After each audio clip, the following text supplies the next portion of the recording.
Hello everyone, my name is Paul Marwo Gutierrez and I will tell you the history of the traditional Langit Lupa game.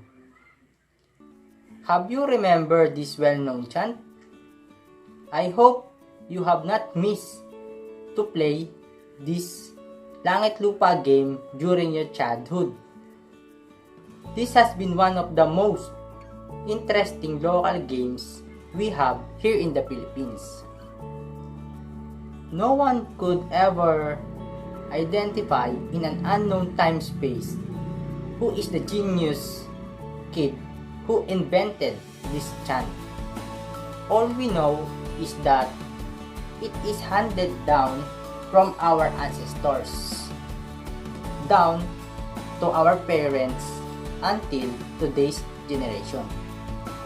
Langit Lupa game describes our views as a Christian, as well as our belief in the afterlife. In indigenous terms, heaven, langit, and earth, lupa, were borrowed from the European term inferno. This means that before Catholicism, our ancestors Filipinos had no concept of a place of internal suffering. Langit would mean to them as a place of a hero, and the rest goes to the underworld. The line, saksak puso, tulo ang dugo, also refers to the Sacred Heart of Jesus, which is famous to most of the Catholics, as well as the line umalis ka dyan, would mean that all the sinners will be sent by Jesus to hell, which is given emphasis in the chant the Impierno.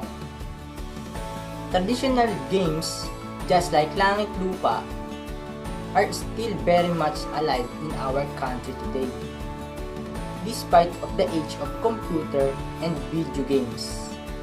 Children of today's generation, primarily those who are not exposed to lots of the gadgets, internet and online games, still manage to play this indigenous game.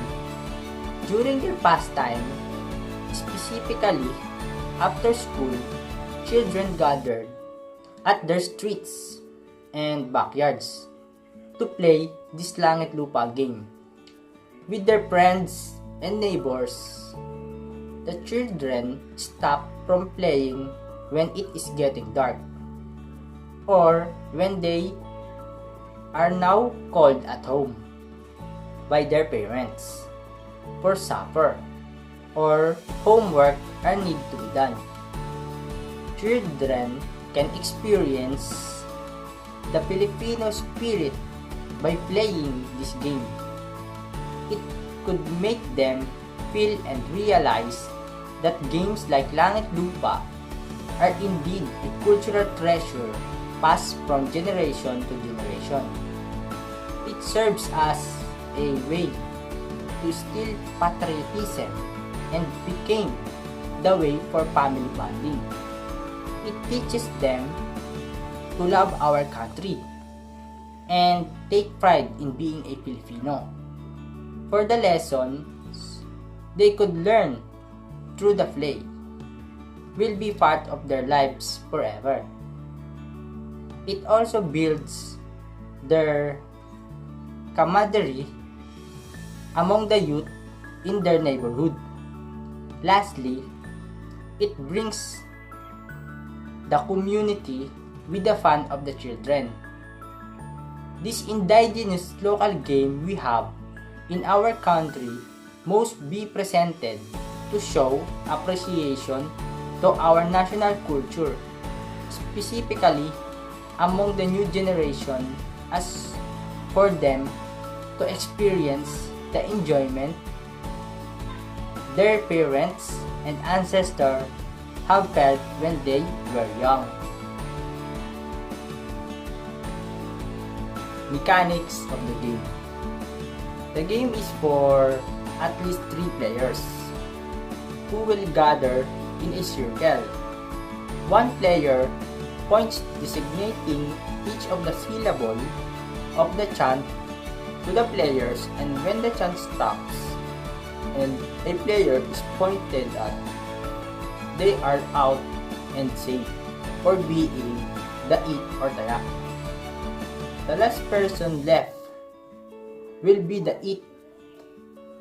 The it or taya chases the other players in an attempt to tag them. However, the unfortunate player that would be caught and tagged standing in Lupa or the level earth will be the new it. However, players can climb or step in an elevated place such as a stairs, and on the top of the table, players who manage these are safe from being tagged. There are different rules applied to manage this limitation. One is to time a player's exceptions. After a pre-arranged number of counts, the player has to come down and be in danger again. Some groups impose rules that the taya will move away from the elevated players to give them a chance to run away. The game ends when the players are tired or they are called to get home.